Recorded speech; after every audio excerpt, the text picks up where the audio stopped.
안녕하세요, 청취자 여러분. 모든 돌, 모든 숨결, 모든 일출이 역사를 숨쉬는 곳을 상상해 보세요. 수세기 동안 사람들의 상상력을 자극하며 굽힐 줄 모르는 의지와 절대적인 규율의 이미지를 떠올리게 하는 곳입니다. 바로 세상의 스파르타를 선사한 땅, 라코니아입니다.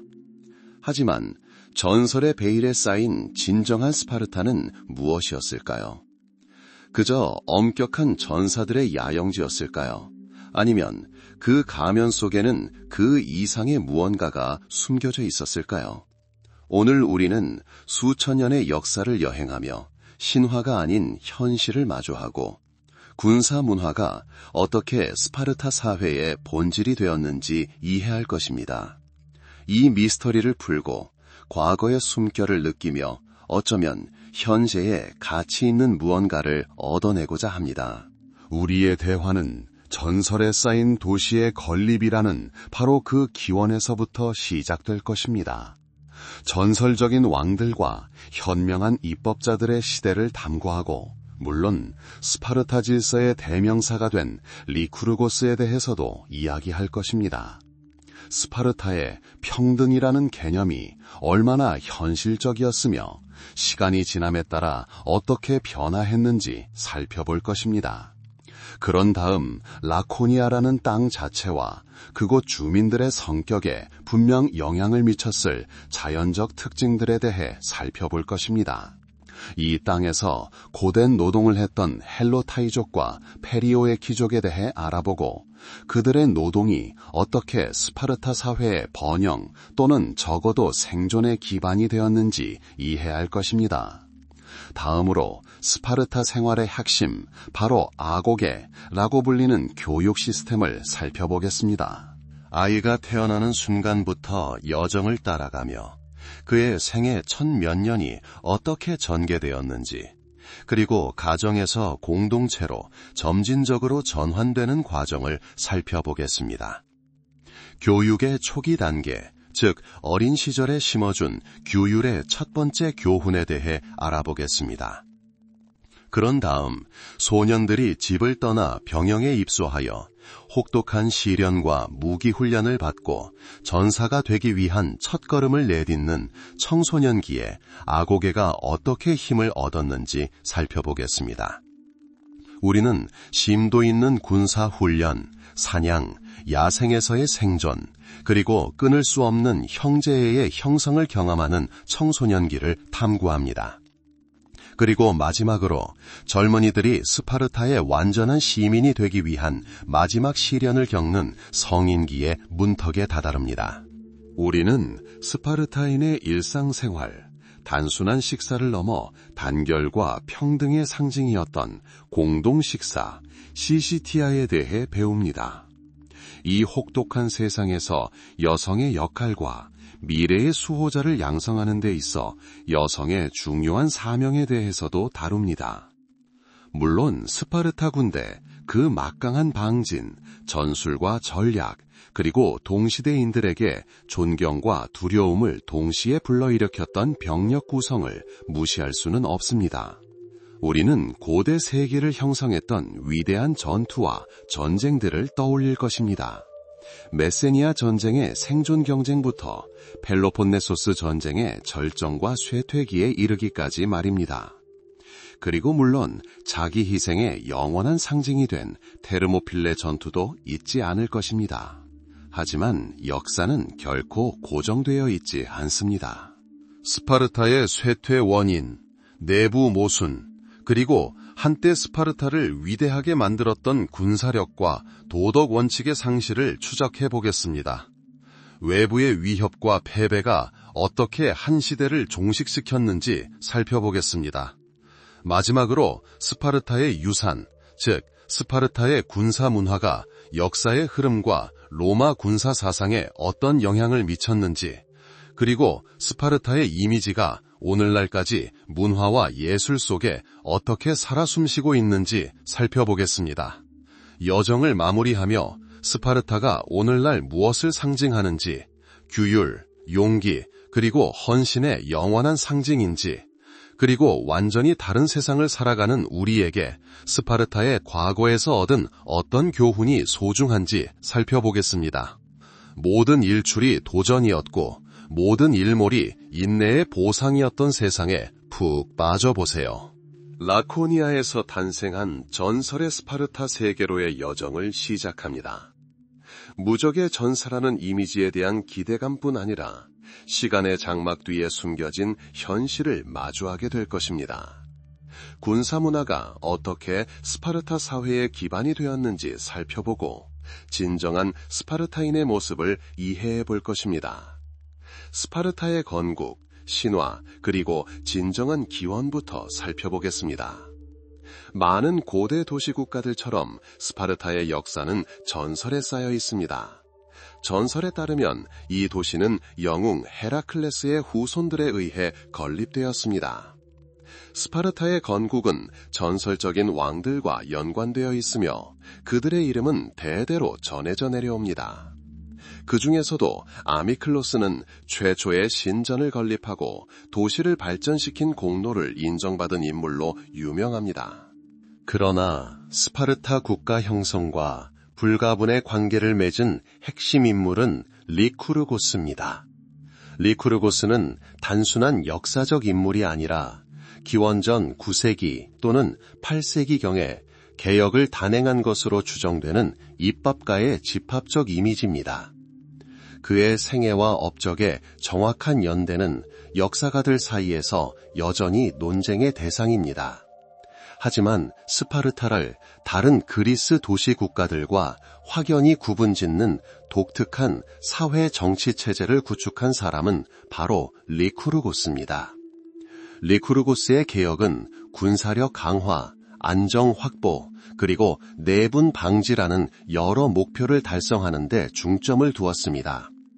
그는 유명한 대레트라, 그레이트 레트라라는 법전을 제정했는데 전설에 따르면 델포이 신탁의 승인을 받았다고 합니다.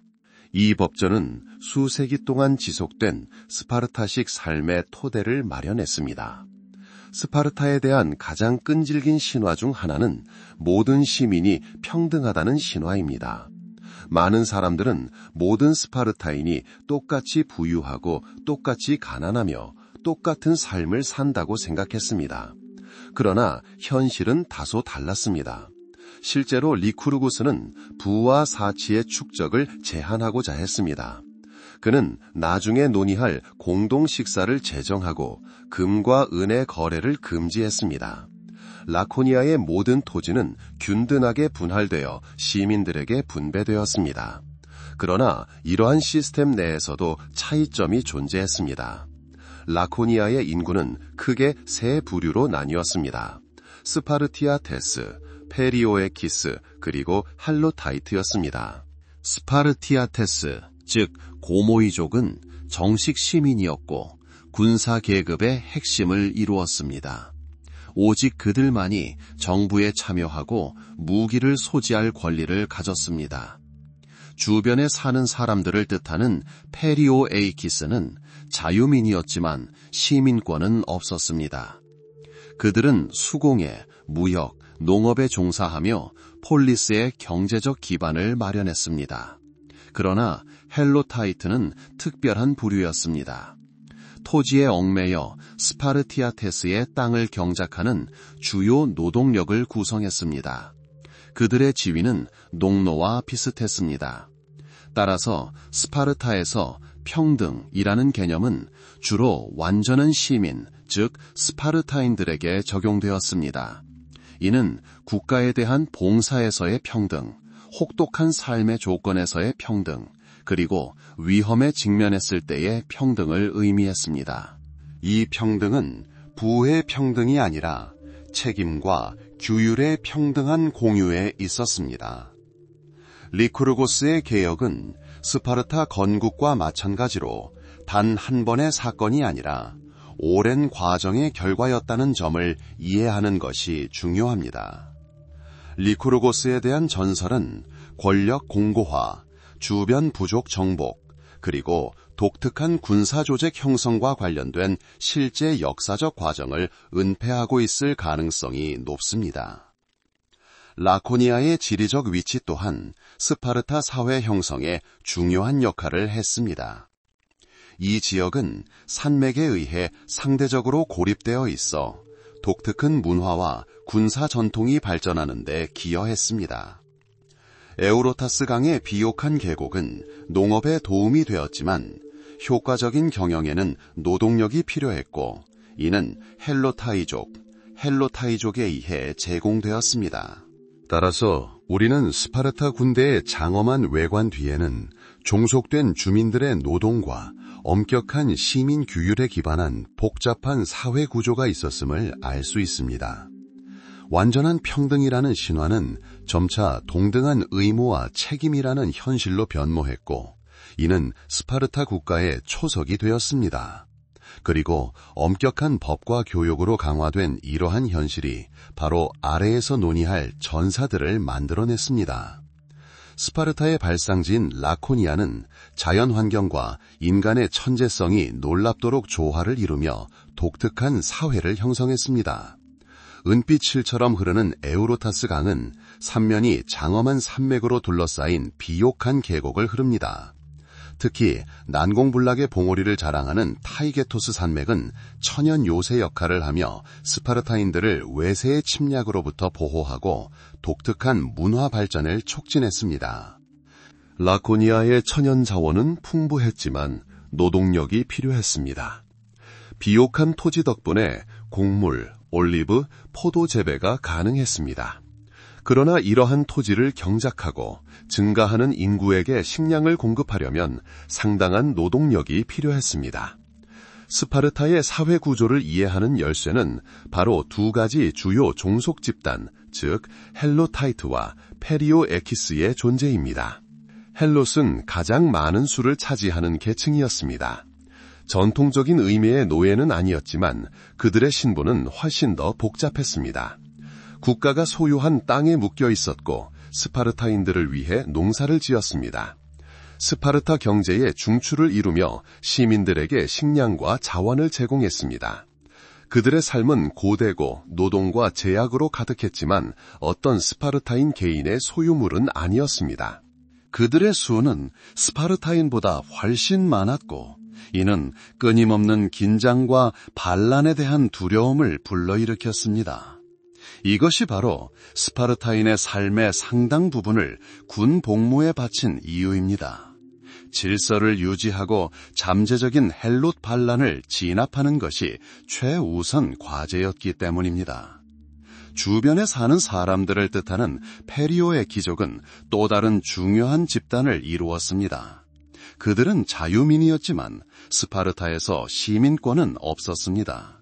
페리오의 귀족은 스파르타 주변의 도시와 마을에 거주하며 수공예, 무역, 그리고 항해에 종사했습니다. 그들은 숙련된 장인들이었으며 무기, 갑옷, 그리고 기타 필수품을 제작했습니다. 페리오의 귀족은 군대에서도 복무했지만 별도의 부대로 나뉘어 스파르타 지휘관에게 보고했습니다. 그들은 라코니아의 경제와 방어에 필수적인 역할을 했지만 사회적 지위는 일반 시민보다 낮았습니다. 헬로타이의 노동과 페리오에키스의 기술이 국가를 지탱하는 이 체제 덕분에 스파르타인들은 군 복무와 폴리스에 대한 봉사에 온전히 헌신할 수 있었습니다. 이것이 모든 스파르타인의 삶의 토대가 되었습니다. 라코니아의 고립, 천연 자원, 그리고 의존적인 주민들의 존재, 이 모든 것이 어우러져 군사력과 규율이 최고의 가치로 자리 잡은 사회를 형성하는데 독특한 조건을 만들어냈습니다. 육체 노동이나 무역의 부담에서 벗어난 스파르타인들은 무술 실력을 연마하는 데 집중할 수 있었습니다. 태어날 때부터 그들의 삶은 단 하나의 목표, 즉 언제든 도시국가를 지킬 준비가 된 완벽한 전사가 되는데 전념했습니다. 이러한 길은 유아기부터 시작되었고 아고게로 알려진 교육 시스템이 스파르타 전사들을 만들어낸 기제가 되었습니다. 아고게는 단순한 교육 체계를 넘어 출생 직후부터 시작된 삶의 방식이었습니다.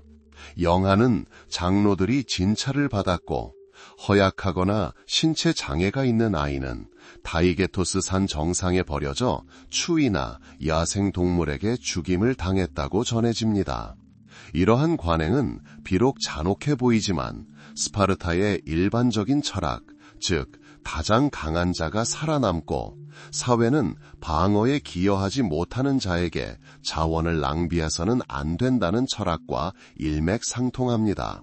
그러나 현대 역사가들은 이러한 관행이 일반적인 관행이라기보다는 예외적인 사례라고 생각하는 경향이 있으며, 스파르타의 적들이 이 관행에 대한 기록을 과장했을 가능성도 있습니다. 아이는 생후 첫 몇 년, 즉 6살 무렵까지 가족과 함께 지냈습니다. 어머니는 자녀 양육에 중요한 역할을 하며 복종과 어른에 대한 공경이라는 기본적인 예절을 가르치는 데 앞장섰습니다. 하지만 이 시기에도 모성애는 점차 사라지기 시작했습니다. 아이들은 군사 행동을 흉내내는 놀이를 하고 영웅과 전투를 찬양하는 노래를 불렀습니다. 교사들은 어쩌면 이 시기에 이미 규율과 인내의 기본을 아이들에게 가르치기 시작했을지도 모릅니다. 7살이 되면 소년들은 가족을 떠나 막사로 거처를 옮겼고, 그곳에서 가장 혹독한 아고게가 시작되었습니다.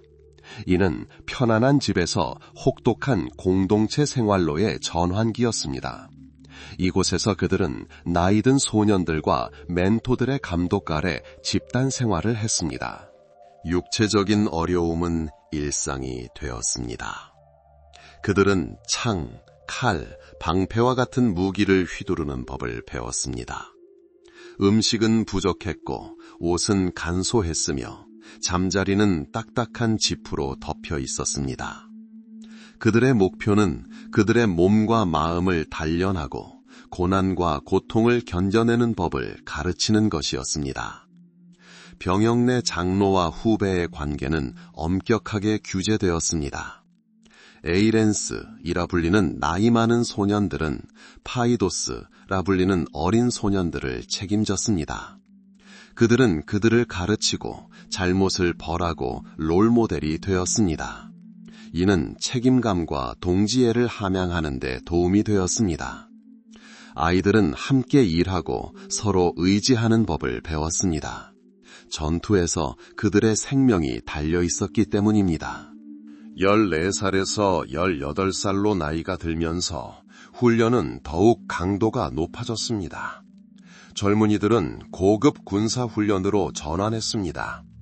그들은 사냥에 참여했는데 이는 식량 공급원일 뿐만 아니라 야생 생존 기술 훈련이기도 했습니다.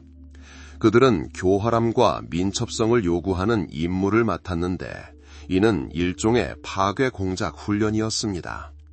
함께 시련을 겪고 서로에게 헌신하는 모습을 통해 굳건한 형제애가 형성되었습니다. 아고게에서 가장 어렵고 위험한 단계는 18세에서 20세 사이에 발생했습니다. 바로 이 시기가 크립티아였습니다. 크립티아는 인내심, 잔혹함, 그리고 극한 환경에서 생존하는 능력을 시험하는 독특한 시험이었습니다. 젊은이들은 시골로 보내져 숨어 지내고 먹이를 찾고 발각되지 않도록 해야 했습니다. 일부 자료에 따르면 크립티아에는 헬로타이트인 헬롯을 몰살하는 과정도 포함되었는데 이는 두려움을 유지하는 것뿐만 아니라 적을 추적하고 제거하는 기술을 연마하는 데에도 도움이 되었습니다. 이 단계는 미래의 스파르타 전사의 인격을 완성하고 완전한 시민권과 최고의 군사적 용맹을 갖추도록 준비시키는 것이었습니다. 아고게를 마친 후 남성들은 완전한 시민, 즉 스파르타인의 지위를 획득했습니다. 그들의 일상생활은 엄격하게 규제되었고 국가의 이익에 종속되었습니다. 가장 중요한 전통 중 하나는 시시티아, 즉 공동 식사였습니다. 모든 스파르타인은 매일 이 식사에 참여하여 음식의 일부를 가져와야 했습니다. 시시티아는 단순한 식사를 넘어 화합과 평등의 상징이었습니다. 공동 식탁에서는 국가 문제를 논의하며 형제애와 상호 책임감을 강화했습니다. 시시티아의 식단은 단순하고 빈약했습니다. 메인 요리는 유명한 블랙스튜였는데 돼지고기, 피, 식초로 만든 요리였는데 너무 맛이 없어서 스파르타 왕들조차 가능하면 일반 음식을 선호했다는 소문이 돌았습니다. 소비 제한은 스파르타 철학의 일부였는데 이는 인격을 강화하고 부패로 이어질 수 있는 사치를 피하기 위해 고안되었습니다. 스파르타 사회에서 여성의 역할 또한 독특했습니다. 다른 그리스 도시 국가들과 달리 스파르타 여성들은 더 큰 자유와 영향력을 누렸습니다. 그들은 공직에 직접 참여하지는 않았지만 미래의 전사들을 훈련하는 것이 주된 임무였습니다. 스파르타 여성들은 건강하고 강한 아이를 낳기 위해 체조와 기타 스포츠에 참여하며 체력을 단련했습니다. 그들은 아들들이 전쟁에 나가는 것을 자랑스러워하며 방패를 들고 있든 이라고 말했는데 이는 전투에서 승리하거나 죽음을 의미합니다. 그들의 강점은 국가에 헌신하는 전사 세대를 키워낼 수 있는 능력에 있었습니다. 스파르타 군대는 막강한 병력이었으며 그 정점은 유명한 팔랑크스였습니다. 이 보병 대형은 전사들이 어깨를 나란히 하여 촘촘한 방패벽을 형성했습니다. 각 전사는 자신과 주변 전사들을 보호했습니다. 팔랑크스의 효율성을 위해서는 규율과 협동이 핵심이었습니다. 무장은 간단하지만 믿음직스러웠습니다. 긴 창도루, 크고 둥근 방패, 아스피스, 짧은 검, 시포스, 그리고 투구가 사용되었습니다. 군대 조직은 엄격한 위계 질서를 지녔습니다. 기본 전술 단위는 약 160명의 병사로 구성된 로카였으며 로차고스가 지휘했습니다. 여러 로차가 모여 칠리 군단, 칠리알키를 형성했고 전체 군대는 더 큰 부대로 나뉘었습니다. 모든 전사는 자신의 위치와 역할을 알고 있었습니다. 스파르타의 전략은 방어와 결정적인 일격에 집중하는 반면 그들의 전술은 근접전에서 팔랑크스의 이점을 활용했습니다. 스파르타의 역사는 그 운명을 결정지은 위대한 전투와 전쟁으로 가득 차 있습니다. 가장 길고 치열했던 전쟁 중 하나는 메세니아 전쟁으로 메세니아의 비옥한 땅을 차지하기 위한 투쟁이었습니다. 다양한 추정에 따르면 약 20년간 지속된 이 전쟁은 생존과 자원을 위한 투쟁이었으며 스파르타인들의 군사력을 더욱 강화했습니다. 스파르타의 전성기는 기원전 431년에 시작된 펠로폰네소스 전쟁 때였습니다. 이 전쟁은 그리스의 양대 강대국인 스파르타와 아테네 간의 갈등이었습니다. 스파르타의 역사는 그 운명을 결정지은 위대한 전투와 전쟁으로 가득 차 있습니다. 가장 길고 치열했던 전쟁 중 하나는 메세니아의 비옥한 땅을 차지하기 위한 싸움이었던 메세니아 전쟁이었습니다. 다양한 추정에 따르면 약 20년간 지속된 이 전쟁은 생존과 자원을 위한 투쟁이었으며 스파르타인들의 군사력을 더욱 강화했습니다. 스파르타의 힘이 절정에 달했던 것은 기원전 1431년에 발발한 펠로폰네소스 전쟁이었습니다. 이 전쟁은 그리스의 양대 강대국인 스파르타와 아테네 간의 갈등이었습니다. 하지만 그토록 강력한 군사력이 어떻게 탄생했는지 이해하려면 스파르타 사회가 태어날 때부터 어떻게 형성되었는지 그 기원으로 거슬러 올라가야 합니다. 요람에서부터의 양육, 즉 전사를 양성하는 시스템에 대해 이야기해 보겠습니다. 이 시스템은 아고게라고 불립니다. 많은 사람들이 스파르타식 양육의 가혹함에 대해 들어봤을 것입니다. 이는 약한 아기가 절벽에서 떨어진다는 신화와 종종 연관됩니다. 사실과 허구를 구분하여 이 문제를 살펴보겠습니다. 실제로 신생아의 운명은 장로회의에서 결정되었습니다. 아이가 건강하지 못하거나 약하다고 판단되면 황야에 버려질 수 있었지만 이는 널리 퍼진 관행이 아니었고 절벽에서 떨어지는 것은 더더욱 용납되지 않았습니다. 모든 스파르타 시민은 잠재적 전사였기에 스파르타의 주된 목표는 강하고 건강한 유전자 풀을 유지하는 것이었습니다. 아이의 첫 몇 년은 가족과 함께 보냈습니다. 어머니는 규율과 의무라는 개념을 아이들에게 심어주는 중요한 역할을 했습니다. 아이들은 스파르타 사회의 전통과 기대에 밀접하게 접하며 성장했습니다. 하지만 어린 시절부터 아이의 삶은 공동체와 깊이 얽혀 있었습니다. 아이들이 즐겼던 놀이는 단순한 오락 이상의 의미를 지녔습니다. 놀이는 힘, 민첩성, 그리고 팀워크를 기르는데 목적을 두었습니다.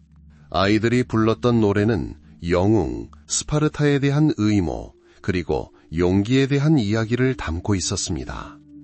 나이가 들면서 가족과의 유대감은 점차 약해졌습니다. 이는 앞으로 닥칠 일에 대비하기 위한 필수적인 조치였습니다. 아고게는 7살 무렵부터 시작되었습니다. 이 나이의 소년들은 부모의 집을 떠나 막사로 가서 살았습니다. 그곳에서 그들은 형들과 멘토들의 강독 아래 집단 생활을 했습니다. 아고게의 첫 몇 년, 대략 7살에서 14살까지는 강도 높은 신체 단련 기간이었습니다. 아이들은 무기를 휘두르고 인내심을 기르고 고통과 고난을 견뎌내는 법을 배웠습니다. 식량은 부족했고 옷은 간소했으며 잠자리는 험난했습니다. 이는 아이들이 고난에 익숙해지도록 의도적으로 행해진 일이었습니다. 이미 전사 경험이 풍부한 나이든 소년들은 어린 소년들의 교육에 중요한 역할을 했습니다. 그들은 아이들에게 군사 기술뿐만 아니라 스파르타식 삶의 기본을 가르쳐 동지애와 상호 지원의식을 강화했습니다. 아고게의 다음 단계는 14세에서 18세까지 이어졌습니다. 이 기간 동안 훈련은 더욱 심화되었습니다. 젊은이들은 복잡한 군사기술을 숙달하고 전술과 전략을 익혔습니다. 사냥과 파괴 공작 임무는 훈련의 중요한 부분이었습니다. 이를 통해 그들은 야생에서 생존하는 법과 은밀하고 신속하게 행동하는 법을 배웠습니다. 공유된 경험과 상호 신뢰를 바탕으로 굳건한 형제애가 형성되었습니다. 이 시기는 미래의 조국 수호자로서 스파르타인으로서의 정체성을 형성하는 데 결정적인 역할을 했습니다. 18세에서 20세까지는 완전한 시민권을 준비하는 시기, 즉 아고게의 정점을 이루었습니다. 이 시기에 가장 혹독한 시련 중 하나는 크립티아였습니다. 이는 일종의 파괴 공작으로 젊은이들은 시골에서 일정 기간 살아남아야 했는데 종종 숨어서 식량을 찾아 헤매야 했습니다. 때로는 정복당한 주민들에 대한 두려움과 통제력을 유지하기 위해 헬로트, 즉 추적하고 심지어 제거하는 임무를 맡기도 했습니다. 이 시련은 그들을 육체적으로 뿐만 아니라 정신적으로도 단련시켰고 그들의 무자비함과 인내심을 시험했습니다. 성인이 된 스파르타인의 일상생활은 엄격하게 규제되었습니다. 특히 시시티아, 즉 공동식사는 매우 중요했습니다. 모든 정식 시민은 특정 연령이 되면 매일 공동식당에서 열리는 이 식사에 참여해야 했습니다. 이는 단순히 함께 먹는 식사를 넘어 단결과 평등의 강력한 상징이었습니다. 모든 시민은 자신의 몫을 내놓아야 했고, 이는 사치의 기회를 제한하고 모든 시민이 국가 앞에 평등함을 보여주었습니다. 소비 제한은 어디에나 존재했고 사치와 과소비는 경멸되었습니다. 스파르타 사회에서 여성의 역할은 독특했습니다. 남성들이 군 복무에 헌신하는 동안 여성들은 미래의 전사들을 양육하는 책임을 맡았습니다. 건강한 자녀를 갖기 위해 여성들은 신체 훈련을 받고 스포츠에 참여했습니다.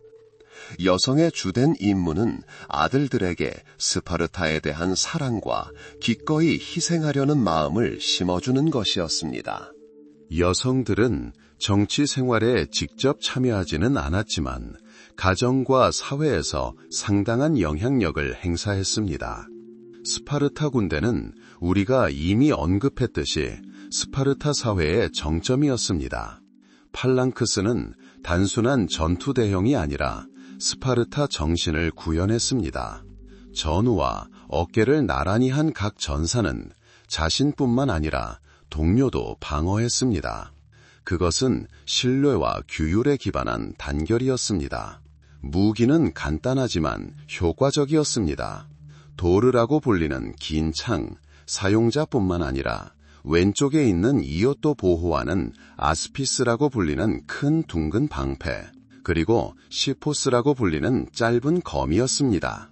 군대의 조직은 엄격하게 위계적이었습니다. 기본 전술 단위는 로카고스가 지휘하는 약 160명의 병사로 구성된 로카였습니다. 여러 로카가 칠리 아르키아키를 구성했고 전체 군대는 더 큰 부대로 나뉘었습니다. 스파르타의 역사는 앞서 언급했듯이 위대한 전투와 전쟁으로 가득합니다.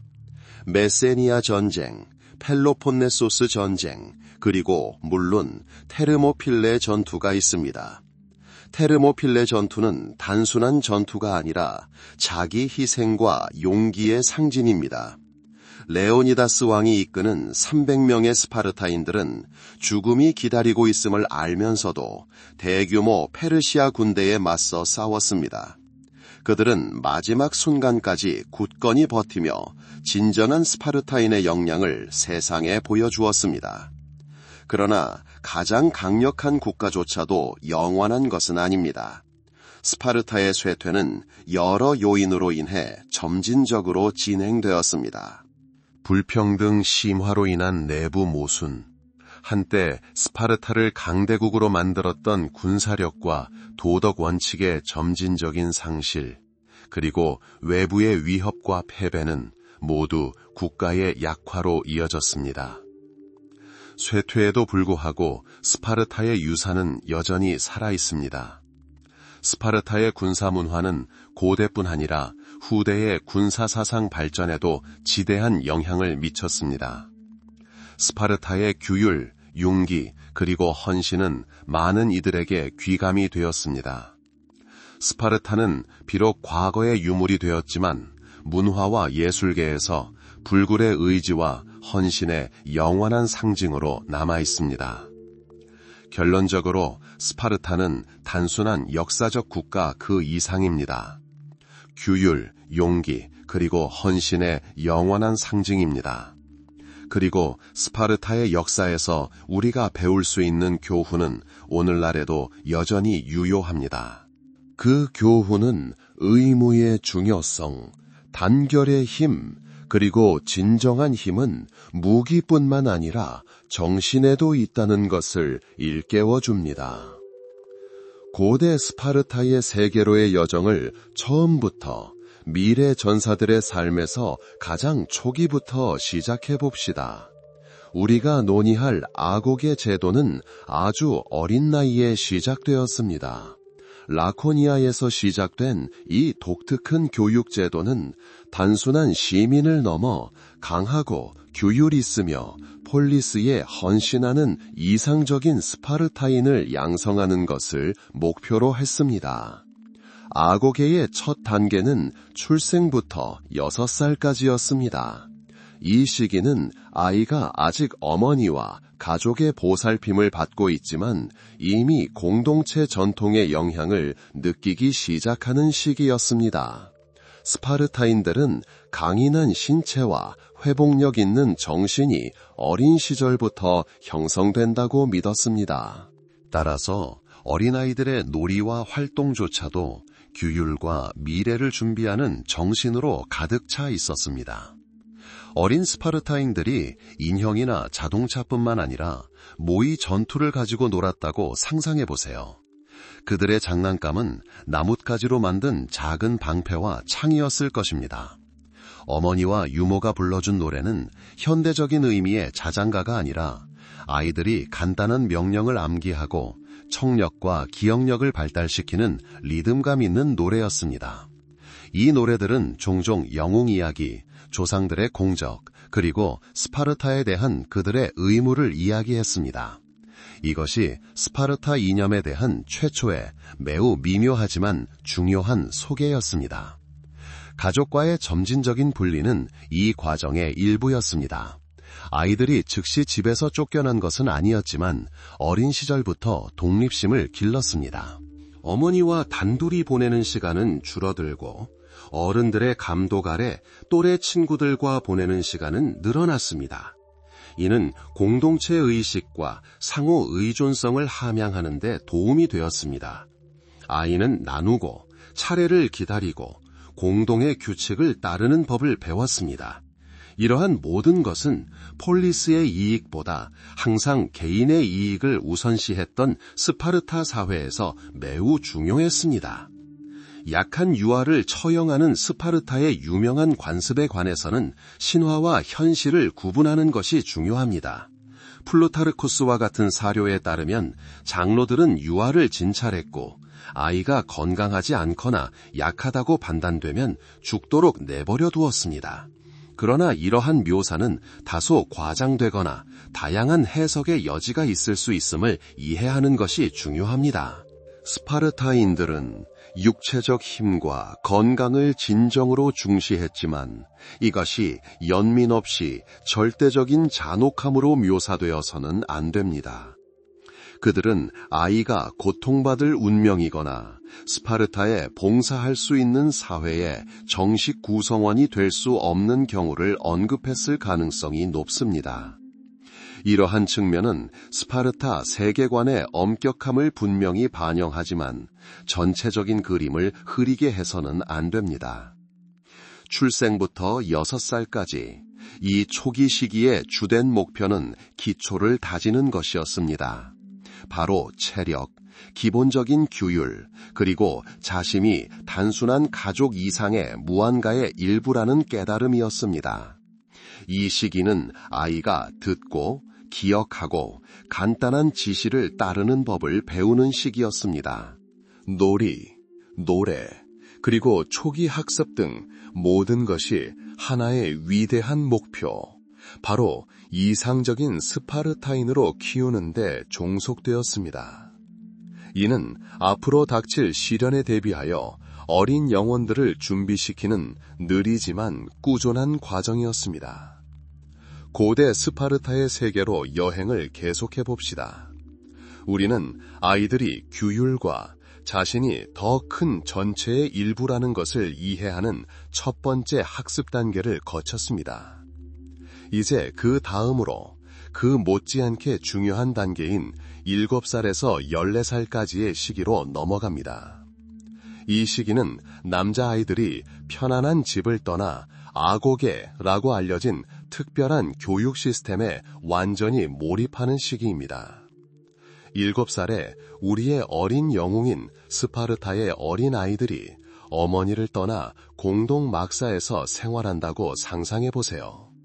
이는 가족에 대한 잔혹함이나 경멸이 아니었습니다. 오히려 미래의 전사와 시민을 준비하는 자연스러운 과정으로 여겨졌습니다. 물론 가족은 여전히 중요했지만 이제 교육의 주된 역할은 국가, 즉 아고게 시스템으로 옮겨갔습니다. 막사에서 소년들은 완전히 새로운 환경에 놓였습니다. 이곳에서 그들은 나이든 소년들과 특별히 임명된 멘토들의 감독 아래 집단 생활을 했습니다. 삶은 더욱 혹독하고 체계적으로 변했습니다. 주된 초점은 신체 발달과 군사 훈련이었습니다. 매일 신체 강화, 지구력, 민첩성 개발을 위한 훈련으로 채워졌습니다. 그들은 어떤 날씨에도 달리고 점프하고 레슬링을 하며 강해지는 법을 배웠습니다. 무기 훈련은 특별한 자리를 차지했습니다. 물론 이 나이에 실제 중화기를 다루지는 못했지만 무기를 다루는 기본은 아주 어릴 때부터 익혀졌습니다. 여기에는 전투 장비를 흉내낸 나무 칼과 방패도 포함되었습니다. 무기를 올바르게 잡고 무기를 들고 움직이며 무기의 무게와 균형을 이해하는 법을 배우는 것이 중요했습니다. 숙련된 전사인 교사들은 자신의 지식과 기술을 전수하며 어린 학생들에게 전쟁 기술에 대한 존중심을 심어주었습니다. 이 교육 시스템에서 위계 질서는 큰 역할을 했습니다. 이미 특정 단계의 아고개를 마친 나이든 소년들은 어린 소년들을 보살폈습니다. 이는 단순한 멘토링이 아니라 일종의 형제였습니다. 나이든 소년들은 어린 소년들을 훈육하고 행동 규칙을 가르치고 그들이 가르침을 완전히 이해하도록 도울 책임이 있었습니다. 그들은 롤모델이 되었고 나이든 소년들은 반대로 어른에게 존경과 복종을 보여야 했습니다. 이는 책임감, 복종하는 능력, 그리고 리더십을 함양하는 데 도움이 되었습니다. 병영 생활은 결코 호사스럽지 않았습니다. 식사는 간소하고 형편없었습니다. 스파르타인들은 지나친 안락함과 복지는 사람을 약하게 만든다고 믿었습니다.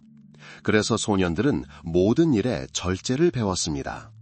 그들은 종종 갈대로 만든 딱딱한 매트에서 잠을 자고 간소한 옷을 입었습니다. 이 모든 것은 한 가지 목적을 위해 존재했습니다.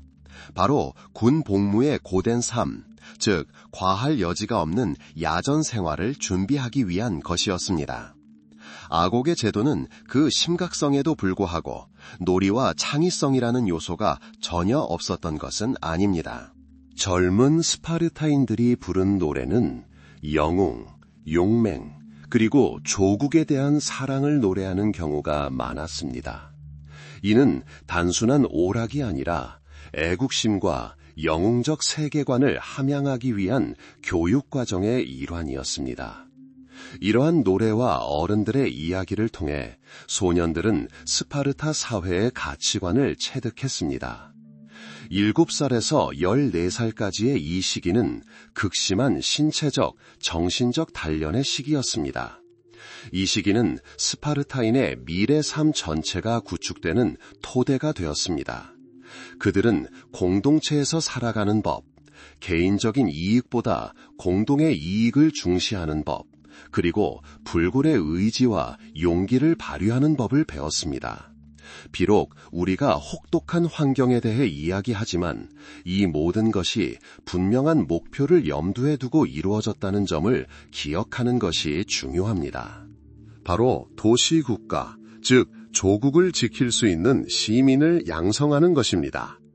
이 시기는 스파르타 정체성의 토대가 마련되었고 훗날 스파르타를 그토록 유명하고 전설적인 도시로 만들어줄 바로 그 특징들이 자리 잡은 시기였습니다. 젊은 스파르타인의 삶에서 14살에서 18살 사이는 유년기에 다져진 기초가 진정한 형태를 갖추기 시작하는 시기였습니다. 이 시기는 심도 있는 군사훈련의 시대였고 소년들이 청년으로 성장하여 훈련이 새롭고 더욱 어려운 수준에 도달하는 시기였습니다. 이미 그들의 삶에 깊이 뿌리내린 악옥의 죄도는 그들의 몸과 정신을 끊임없이 단련시켜 스파르타 포리스의 핵심이 되는 전사의 이상에 더욱 가까워지도록 이끌었습니다. 이 시기에는 일반적인 체력 훈련과 기본 무기 취급에서 더욱 전문화된 기술로 강조점이 옮겨갔습니다. 젊은이들은 전술의 복잡성을 숙달하고 소규모 부대에서 작전하는 법을 배우고 전투의 필수적인 신호와 명령을 이해하기 시작했습니다.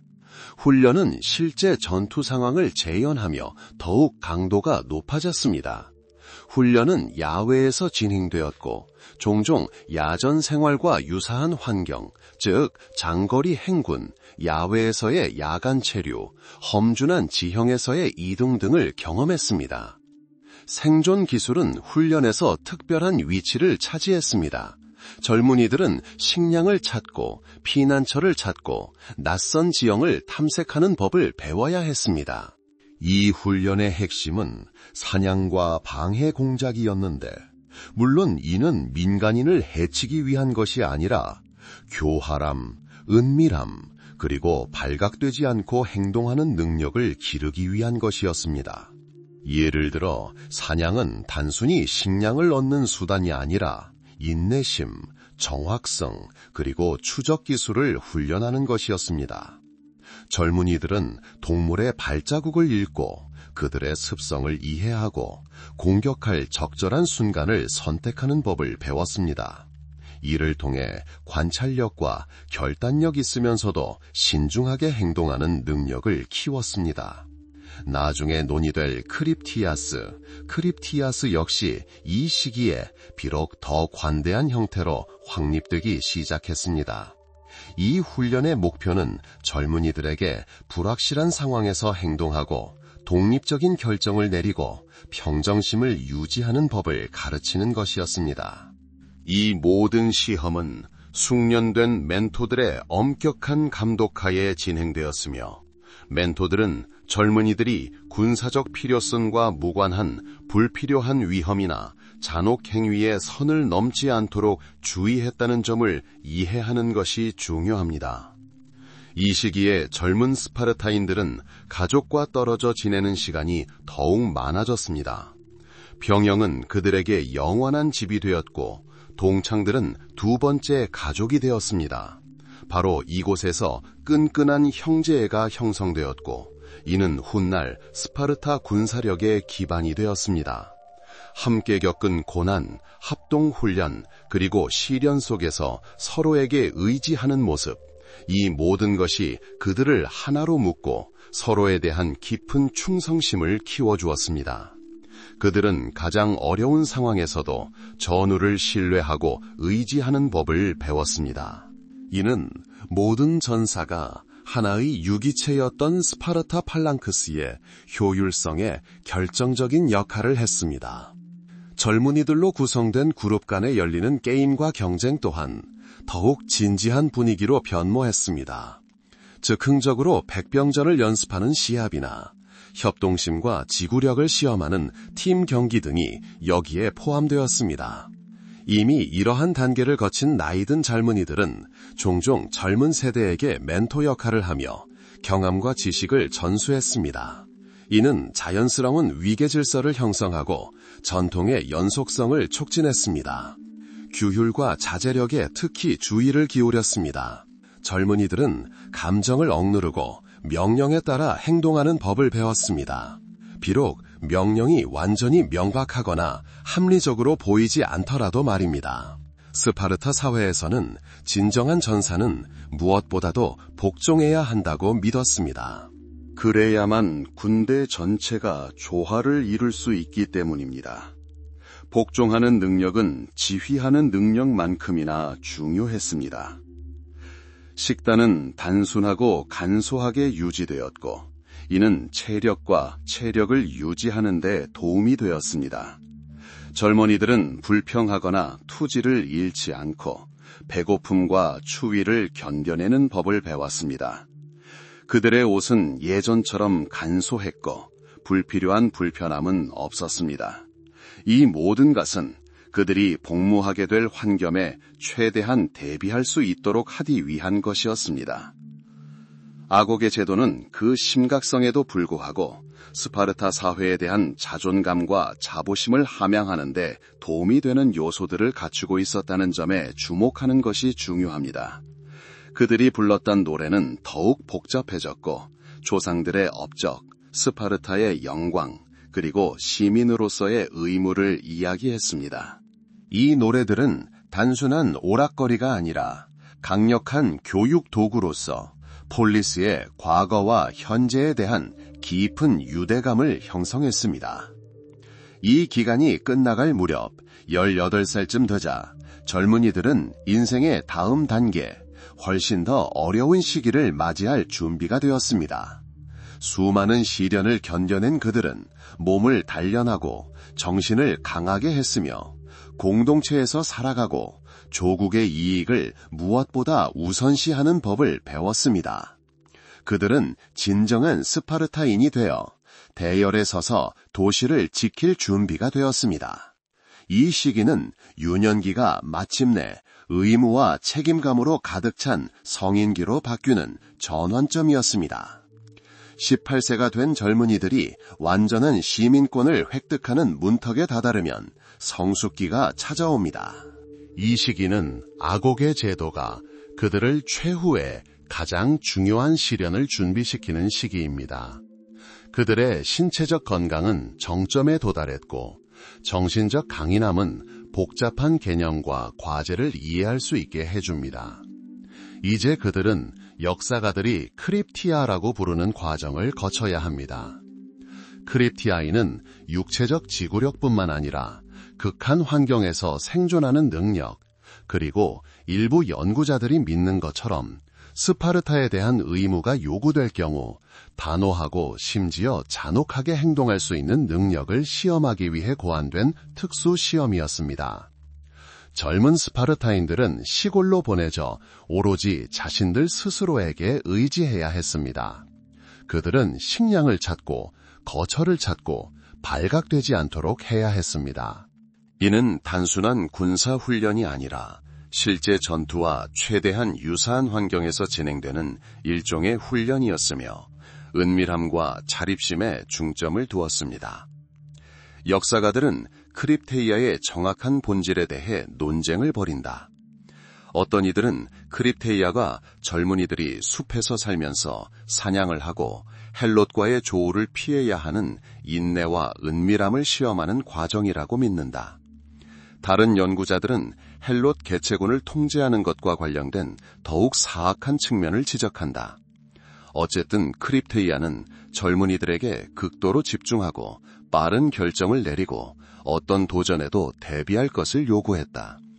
이 시기는 젊은이들이 본능과 함께 이 시련을 함께 겪은 동료들에게 의지하는 법을 배우던 시기였다. 크립티아이를 완료했다는 것은 젊은이가 성인으로 가는 길에 마지막 관문 중 하나를 성공적으로 통과했음을 의미했습니다. 그는 스파르타에 봉사할 준비가 되어 있음을, 그리고 어려운 환경에서도 살아남고 제 기능을 할 수 있는 능력을 입증했습니다. 이 시련을 거친 후 보통 20살이 되면 젊은이들은 완전한 시민, 즉 시안테스가 될 준비가 되었다고 여겨졌습니다. 그들은 스파르타 사회의 초석이었던 공동 식사인 시스티아에 참여할 권리를 부여받고 군 복무를 시작하여 계급에 합류했습니다. 이 과정이 무작위가 아니라 치밀하게 계획되었다는 점을 이해하는 것이 중요합니다. 유아기부터 성인기까지 아곡의 제도는 단결되고 규율 있으며 헌신적인 시민을 육성하는 것을 목표로 했습니다. 각 단계는 고유한 목표, 방법, 그리고 시련을 겪었습니다. 그리고 크립티아인은 젊은이를 진정한 스파르타인, 즉 폴리스를 위해 목숨을 바칠 준비가 된 전사로 만들어내는 마지막 단계 중 하나였습니다. 18세에서 20세까지의 이 2년은 학생에서 스파르타 공동체의 정회원으로 그의 수반되는 모든 책임과 권리를 맡을 준비가 된 최종적인 변화의 시기였습니다. 그들은 더 큰 전체의 일부가 되었고 개인의 이익은 항상 국가의 이익에 양보되었습니다.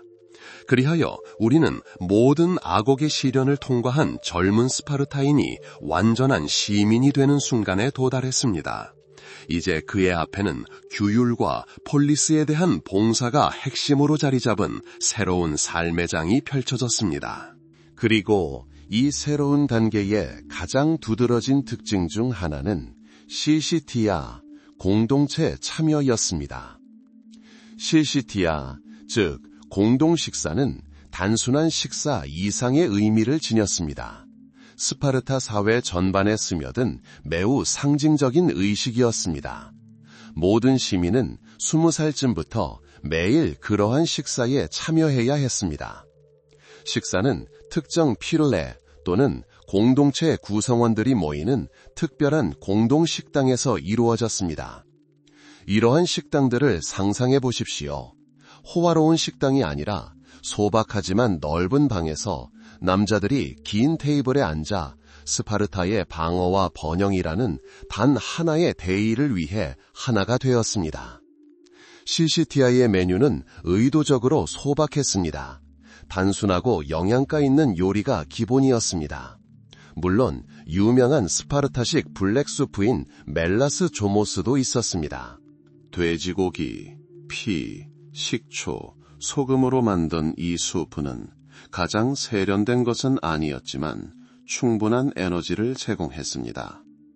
보리 케이크, 치즈, 올리브, 그리고 가끔은 와인을 곁들였습니다. 군더더기 없이 별미도 없었습니다.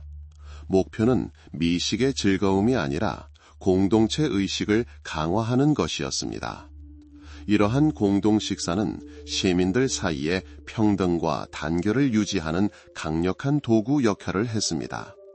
부유하던 가난하던 귀족이든 하층민이든 모두 같은 식탁에 앉아 같은 음식을 먹고 같은 주제를 논의했습니다.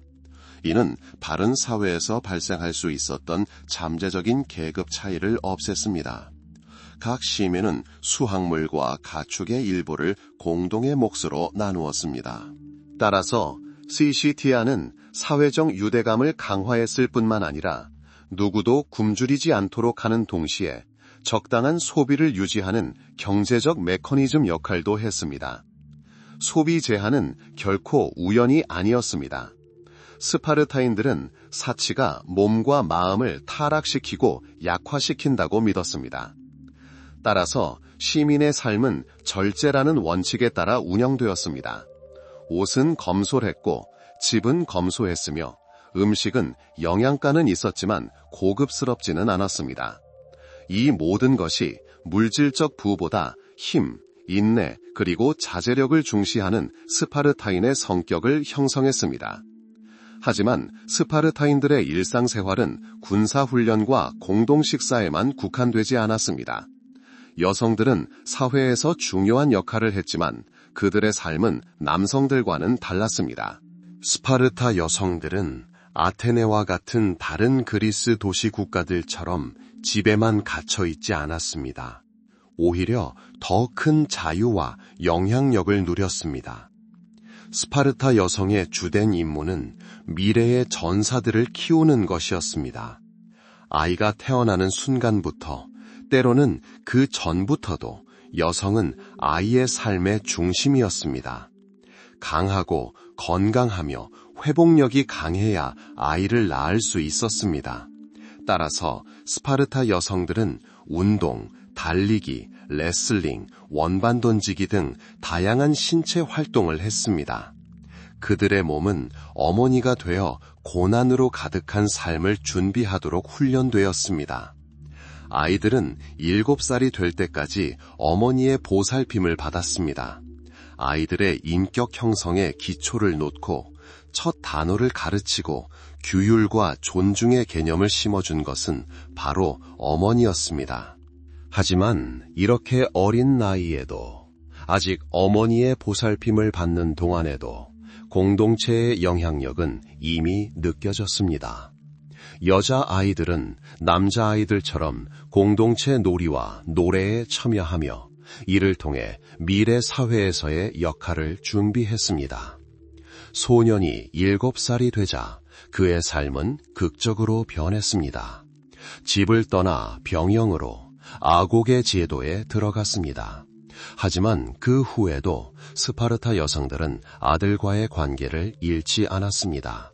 그들은 아들을 방문하고 음식을 가져다 주고 정신적으로 지지해 주었습니다. 스파르타 여성들이 사회에서 상당한 영향력을 행사했다는 점은 주목할 만합니다. 그들은 전통의 수호자였고 자신의 의견은 큰 영향력을 행사했습니다. 또한 남자들이 군사일에 바쁠 때에도 집안일을 도맡아 했습니다. 스파르타 여성들은 도시에 대한 자부심과 헌신으로 유명했습니다. 플루타르코스와 같은 역사가들은 전쟁터로 떠나는 아들들에게 그들이 했던 유명한 말들을 기록합니다. 방패를 들고 있던과 같은 말입니다. 이는 의무에 대한 그들의 이해와 기꺼이 자신을 희생하려는 의지를 보여줍니다. 그러나 상대적인 자유에도 불구하고 스파르타에서 여성의 역할은 엄격하게 정의되었습니다. 시민의 어머니이자 양육자라는 것이었죠. 여성의 개인적 야망과 열망은 국가의 이익에 자리를 내주었습니다. 이는 개인이 집단에 종속되는 것을 당연시하는 스파르타의 전반적인 이념의 일부였습니다. 따라서 스파르타인의 일상생활은 엄격한 훈련과 전투만으로 구성되지 않았습니다. 단결과 평등을 유지하는 시시티아와 같은 뿌리 깊은 사회적 관습도 포함되었습니다. 또한 출산과 새로운 세대의 전사훈련에 힘과 인내를 바치는 여성의 특별한 역할도 포함되었습니다. 소박한 식사부터 모성애에 이르기까지 이 모든 요소들이 하나의 패턴으로 엮여 독특한 스파르타 사회를 형성했습니다. 스파르타의 놀라운 군사력은 독보적인 군대에 크게 기인했습니다. 이 군사체계의 핵심은 스파르타의 군사력을 상징하는 진영인 팔랑크스였습니다. 팔랑크스는 단순한 전사들의 집합이 아니라 각 병사가 자신의 위치와 역할을 명확히 인지하고 신중하게 구축된 체계였습니다. 팔랑크스는 도리아라고 불리는 긴 창과 호플론이라고 불리는 크고 둥근 방패로 무장한 밀집된 전사 진영이었습니다. 이 방패들은 너무 커서 전사 자신뿐만 아니라 왼쪽에 있는 병사까지 가릴 정도였습니다. 이는 사실상 뚫을 수 없는 방패벽을 형성했습니다. 스파르타의 팔랑크스 전술은 규율, 단결, 그리고 협동을 기반으로 구축되었습니다. 대형의 온전함을 유지하는 것이 최우선 목표였습니다. 전사들은 지휘관의 명령에 복종하며 하나의 유기체처럼 움직였습니다. 창을 앞으로 내밀어 치명적인 방어벽을 형성했습니다. 선두에 있는 전사가 쓰러지면 즉시 후열의 전사가 그 자리를 차지하여 공격의 밀도와 위력을 유지했습니다. 각 전사가 전우를 지원하는 역할을 하고 누구도 적과 맞서 홀로 남겨지지 않도록 하는 것이 핵심이었습니다. 오랜 세월 아곡의 훈련을 통해 연마된 이러한 상호 의존성은 팔랑크스를 놀라운 회복력으로 만들었습니다. 군사 지휘는 엄격한 위계 질서로 이루어졌습니다. 칠리아르크는 칠리아르키라는 부대를 지휘했습니다. 이 부대는 약 1000명의 전사로 구성되었습니다. 그 아래에는 로하라는 약 128명의 전사로 구성된 부대를 지휘하는 로차그가 있었습니다. 각 로차그는 소속 부대의 규율과 전투 효율성을 책임졌습니다. 더 작은 부대인 엘로마는 약 32명의 전사로 구성되었습니다. 마지막으로 엘로마 내에는 오모티아라는 작은 부대가 있었는데 약 16명으로 구성되었으며 오모트가 지휘했습니다. 이러한 명확한 구조 덕분에 전투에서 유연성과 대응력을 유지하면서도 많은 전사를 효과적으로 관리할 수 있었습니다. 스파르타인들은 근접전뿐만 아니라 광범위한 전략에도 능숙했습니다. 그들은 전장 선택의 중요성을 이해하고 지형을 유리하게 활용하는 법을 알고 있었습니다. 그들은 종종 평원에서 싸우는 것을 선호했는데 그곳에서 그들의 방진이 온전한 힘을 발휘할 수 있었기 때문입니다. 하지만 그들은 다양한 상황에도 적응할 수 있었습니다. 그들의 규율은 어려운 상황에서도 단결된 행동을 가능하게 했습니다. 군대의 조직은 스파르타인의 삶, 즉 엄격함, 질서, 그리고 공동의 대의에 대한 복종을 모두 반영했습니다. 모든 스파르타인은 서민이 되면 본격적인 전사이자 군인이 되었습니다. 어린 시절부터의 훈련은 그들을 이상적인 군인으로 만드는 것을 목표로 했습니다. 그들은 자신의 생명이 국가에 속한다는 것을 알고 스파르타를 지키기 위해 기꺼이 목숨을 바쳤습니다. 흠잡을 데 없는 전술과 조직력으로 강화된 이러한 희생정신은 스파르타 군대를 고대 세계에서 가장 강력한 군대 중 하나로 만들었습니다. 물론 팔랑크스의 효율성은 그 구조뿐만 아니라 각 전사의 자질에도 달려 있었습니다. 스파르타인들은 평생 동안 훈련을 받았습니다. 그들의 체력은 탁월했고 회복력이 뛰어나며 강했습니다. 무기, 특히 창과 방패를 다루는 기술은 완벽에 가까웠습니다. 그들은 팀으로서 협력하고 서로를 신뢰하며 성공은 각 개인의 협력에 달려 있음을 이해하도록 훈련받았습니다. 스파르타인들은 다양한 전술 기법을 구사했습니다. 예를 들어 방패를 서로 밀착시켜 뚫을 수 없는 벽을 만드는 폐쇄형 팔랑크스를 사용할 수 있었습니다.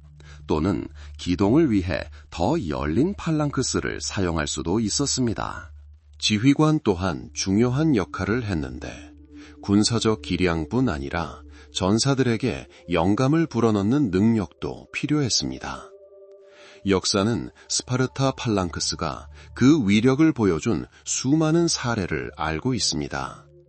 스파르타의 전술과 조직은 고대 세계의 군사 발전에 지대한 영향을 미쳤습니다. 스파르타는 그 효율성을 모방하고자 했던 다른 많은 군대의 본보기가 되었습니다. 스파르타인들은 군대가 단순한 전쟁 도구가 아니라 사회 전체, 그 가치관, 그리고 삶의 방식을 반영하는 것임을 알고 있었습니다. 그리고 이러한 의미에서 스파르타 군대는 진정으로 독특했습니다. 스파르타의 팔랑크스는 흠잡을 데 없는 규율과 희생을 감수하는 의지를 바탕으로 한 강력한 무기였으며 전장에서 그 위력을 끊임없이 입증했습니다. 그러나 모든 승리와 용기의 이면에는 생존, 영토, 이상을 향한 오랜 투쟁의 역사가 자리 잡고 있었습니다. 이제 스파르타의 모습을 형성하고 운명을 결정지은 위대한 사건들을 살펴보겠습니다. 바로 메세니아 전쟁, 펠로폰네소스 전쟁, 그리고 물론 테르모필레 전투입니다. 기원전 8세기경 시작된 메세니아 전쟁은 스파르타 사회의 전환점을 이루었습니다. 이 전쟁은 단순한 군사적 충돌을 넘어 생존을 위한 그리고 무엇보다도 영토를 차지하기 위한 진정한 투쟁이었습니다. 비옥한 에우로타스 강 유역에 위치한 스파르타는 자원이 필요했고 이 자원은 정복당한 민족의 노동력에 크게 의존했습니다. 라코니아에 인접한 비옥한 지역인 메세니아는 스파르타의 확장 목표가 되었습니다. 다양한 추정에 따르면 약 20년간 지속된 제1차 메세니아 전쟁은 스파르타의 승리와 메세니아의 완전한 정복으로 끝났습니다. 메세니아 주민들은 노예와 종속 농민 사이의 특수 계층인 헬로타이로 전락했습니다. 그들은 토지에 묶여 경작하고 수확물의 대부분을 스파르타인들에게 바쳤습니다. 그러나 정복은 완전한 정복을 의미하지 않았습니다. 얼마 후 기원전 690년경 메세니아에서 반란이 일어났습니다. 제2차 메세니아 전쟁은 훨씬 더 고집스럽고 피비린내 나는 전쟁이었습니다. 스파르타는 아리스토메네스와 같은 뛰어난 장군이 이끄는 격렬한 저항에 부딪혔습니다. 이 전쟁은 스파르타 군사력에 대한 진정한 시험대가 되었습니다. 스파르타가 반란을 진압하고 메세니아를 탈환하기까지는 수십 년간의 전투가 필요했습니다. 이 전쟁의 결과는 심각했습니다. 스파르타에게 이는 영토 확장과 헬로타이트의 수 증가뿐만 아니라 사회 및 군사 구조의 재검토를 의미했습니다. 또 다른 대규모 반란에 대한 두려움과 수많은 헬로타이트를 통제해야 할 필요성은 사회의 군사화를 더욱 심화시켰습니다. 많은 역사가들에 따르면 바로 그때 우리가 아는 스파르타의 교육 및 생활체계가 마침내 확립되었습니다. 아고게, 시시티아, 즉 사치에 대한 완전한 거부와 끊임없는 전쟁 준비 상태가 바로 그것입니다. 헬로타이는 스파르타 경제의 기반이 되었지만 스파르타인들을 경계하게 만드는 끊임없는 위협이기도 했습니다. 수세기가 흐르고 스파르타는 전성기를 맞이했습니다. 이 시기는 기원전 431년에 시작되어 거의 30년간 지속된 펠로폰네소스 전쟁에 참전한 것이 대표적입니다. 이 전쟁은 고대 그리스 세계의 두 거인, 즉 해상강국 아테네와 지상강국 스파르타의 충돌이었습니다. 펠로폰네소스 전쟁은 사실상 헬레니즘 세계 전체를 휩쓴 복잡하고 다면적인 갈등이었습니다. 이 전쟁은 영향력을 둘러싼 경쟁, 경제적 긴장, 그리고 아테네의 성장하는 세력에 대한 스파르타의 두려움 등 여러 요인이 복합적으로 작용하여 발생했습니다. 전쟁은 스파르타가 아티카를 침공하면서 시작되었지만 아테네 전략가 페리클레스는 도시와 피레우스 항구를 연결하는 긴 성벽 뒤로 피난처를 마련하기로 결정했습니다. 육전에 능숙한 스파르타는 폭풍으로 도시를 점령할 수 없었습니다. 그 사이 아테네 해군은 바다를 지배하며 펠로폰네소스의 해안 지역을 약탈했습니다. 전쟁의 흐름은 유동적이었고 양측 모두 승리하는 시기가 있었습니다. 스파르타는 육지에서 승리를 거두었지만 바다에서 아테네의 지배력을 깨뜨릴 수 없었습니다. 아테네는 도시를 황폐화시킨 전염병과 정치적 갈등으로 어려움을 겪었습니다. 이 전쟁의 주요 인물은 스파르타의 왕 아르키다무스 2세와 나중에 장군 리산더, 그리고 페리클레스와 알키비아데스와 같은 아테네 지도자들이었습니다. 펠로폰네소스 전쟁은 스파르타의 승리에도 불구하고 결국 스파르타의 힘을 고갈시켰습니다. 이 전쟁은 인적 자원과 물적 자원 모두 막대한 자원을 요구했습니다.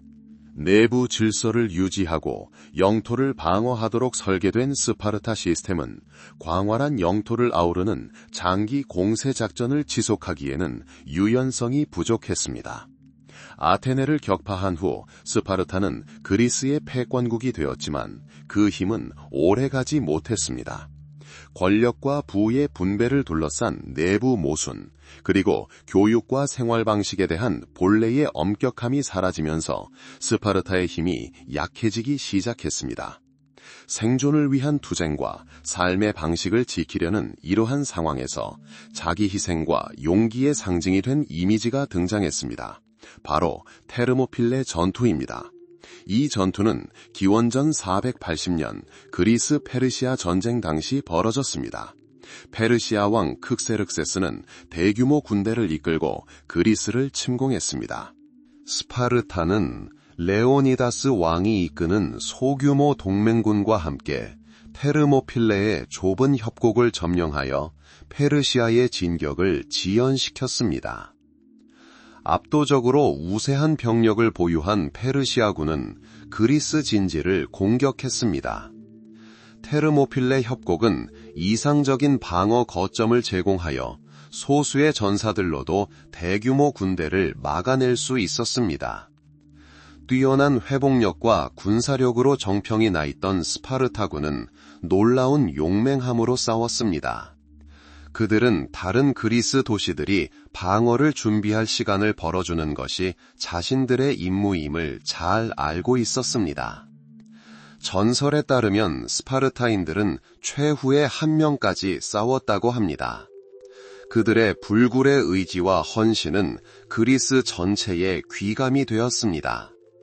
비록 패배했지만 이 전투는 엄청난 도덕적 의미를 지녔습니다. 압도적인 역경 속에서도 명예와 위엄을 지키며 싸울 수 있음을 보여준 것입니다. 레오니다스 왕과 그의 300명의 스파르타인들의 이름은 영웅적인 저항의 대명사가 되었습니다. 메세니아 전쟁, 펠로폰네소스 전쟁, 그리고 테르모필레 전투, 이 세 가지 큰 전쟁은 스파르타 역사에 지울 수 없는 흔적을 남겼습니다. 메세니아 전쟁은 스파르타를 형성하여 독특한 사회 구조와 군사 조직을 형성했습니다. 펠로폰네소스 전쟁은 스파르타의 세력이 절정에 달했던 시기였지만 동시에 점진적인 쇠퇴의 시작이기도 했습니다. 테르모필레 전투는 불굴의 정신과 자기 희생의 상징으로 스파르타의 이름을 영원히 새겨 넣었습니다. 스파르타의 역사는 단순히 전쟁과 전투의 역사일 뿐만 아니라 엄격한 원칙과 규율에 기반한 사회가 외부 세계의 도전에 맞서 자신의 삶의 방식을 지키기 위해 어떻게 노력했는지를 보여주는 역사이기도 합니다. 스파르타의 역사는 다른 위대한 국가의 역사와 마찬가지로 끊임없는 승리의 연속일 수 없었습니다. 수세기 동안의 지배와 영광 이후 내부적 균열과 외부적 도전이 이 독특한 폴리스의 권력을 약화시키기 시작하는 시기가 도래했습니다. 이제 12번째 장에 도달하여 스파르타의 쇠퇴와 그 원인, 그리고 그 결과를 살펴보겠습니다. 기원전 441년에 끝난 펠로폰네소스 전쟁에서 승리한 후 스파르타는 영향력의 정점에 도달했습니다. 강력한 군사력과 엄격한 사회제도는 앞으로도 오랫동안 지배력을 유지할 것처럼 보였습니다. 그러나 훗날 스파르타의 몰락에 결정적인 역할을 하게 될 내부 모순이 드러난 것도 바로 이 시기였습니다. 주요 문제 중 하나는 스파르타 사회의 기반을 이루는 엄격한 규율과 평등을 유지하는 것이었습니다. 흠잡을 데 없는 전사를 양성하기 위해 고안된 아곡의 제도는 끊임없는 노력과 자제력을 요구했습니다. 그러나 스파르타가 정복과 다른 도시 국가들에 대한 지배를 통해 부를 축적하면서 이러한 이상은 무너지기 시작했습니다. 시민들 사이에는 더 큰 불평등이 나타났습니다. 군 복무를 하고 전리품을 받은 사람들은 처지를 개선할 수 있었지만 그러한 기회를 얻지 못한 사람들은 더 열악한 처지에 놓였습니다. 더욱이 스파르타 사회 자체는 완전한 시민인 스파르타인이 소수인 체제로 구축되었습니다. 인구의 대부분은 토지를 경작하고 경제적 기반을 제공하는 국가 노예인 헬로타이트로 구성되었습니다. 또한 주변 영토에 거주하며 수공예와 무역에 종사했지만 정치적 권리는 없는 자유민인 페리오에키스도 있었습니다. 이러한 체제는 반란을 방지하기 위해 헬로타이트에 대한 지속적인 군사적 통제를 필요로 했습니다. 그러나 스파르타 군대가 해외 전선에서 분주하거나 내부 문제로 군대가 약화될 경우 내부 반란의 위협이 현실화되었습니다. 쇠퇴에 기여한 또 다른 요인은 한때 스파르타를 무적의 나라로 만들었던 군사력과 도덕적 가치의 상실이었습니다. 장기간의 전쟁과 패권 장악 이후 일부 스파르타인들은 자만심에 빠졌습니다. 아고게의 엄격함은 일관성을 잃었을 가능성이 있습니다.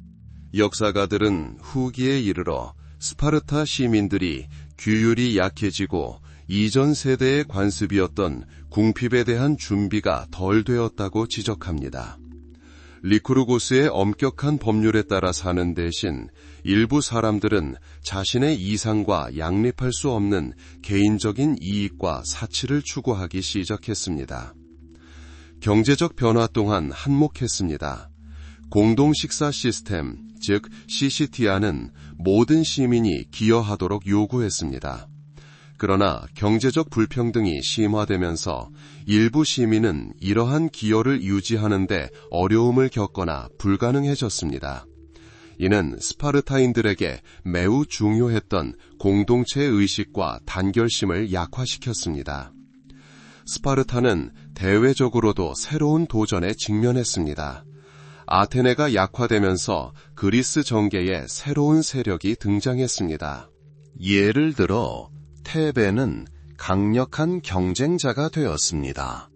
기원전 371년 레오크트라 전투는 스파르타에 큰 타격을 입혔습니다.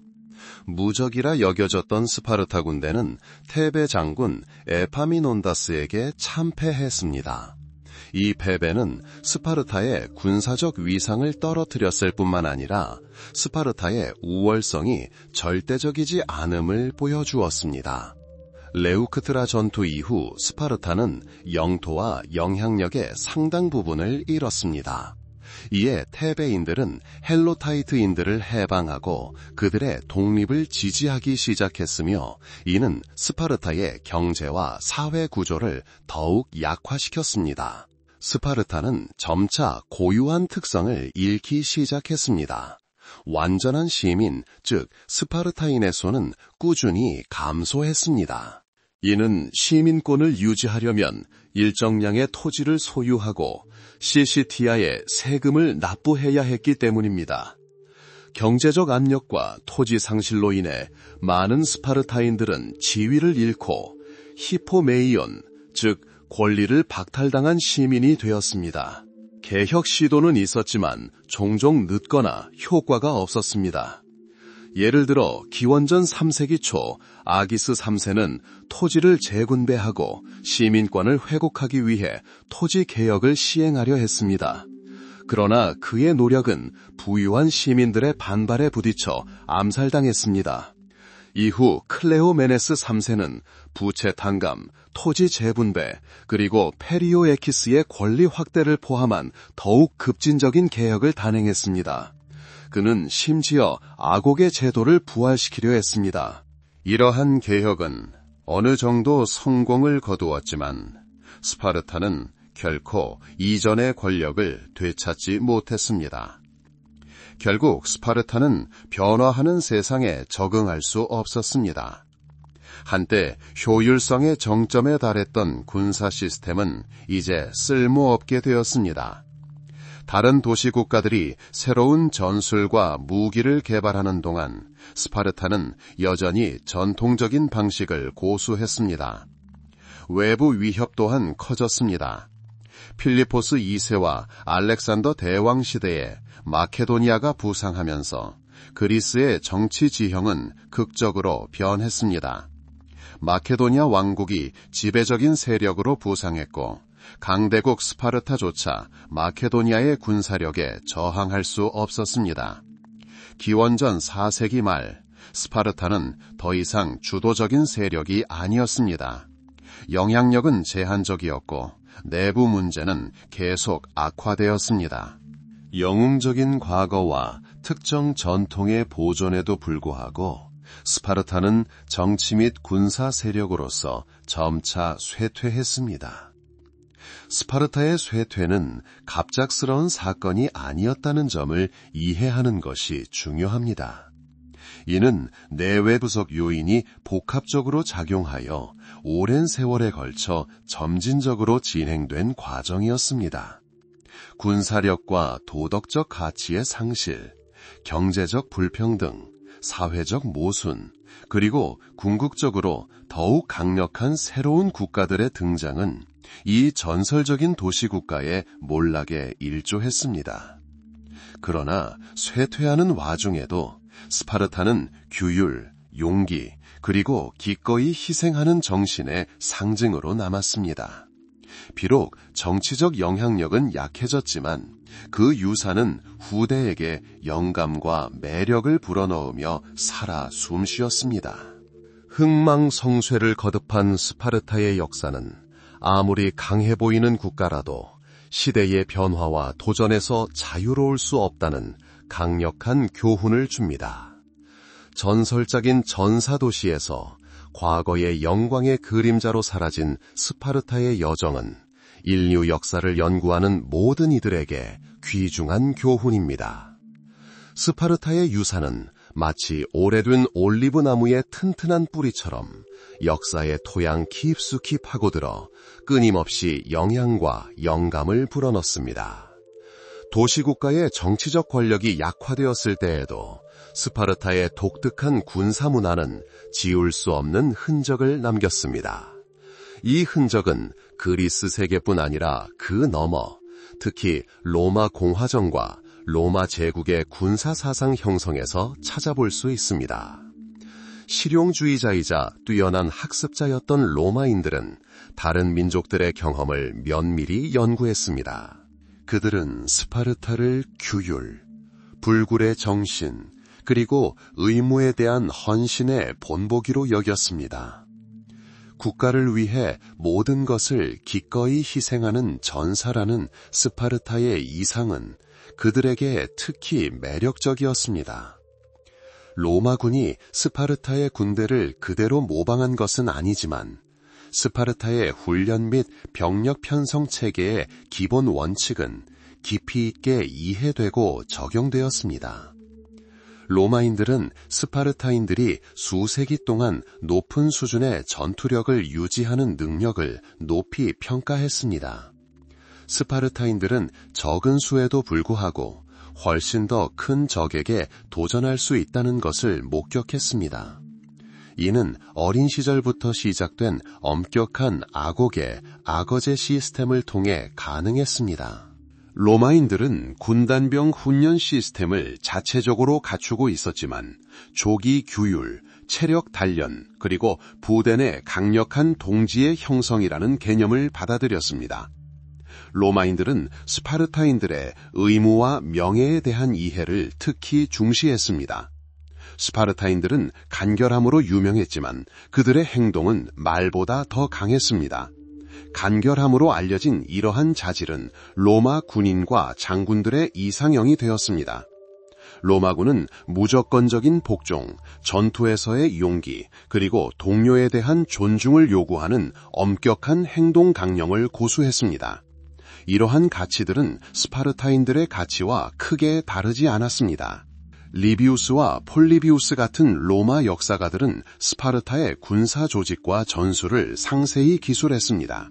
그들은 스파르타 팔랑크스의 효율성을 언급했지만 특히 유연한 로마 군단에 대한 한계를 인지했습니다.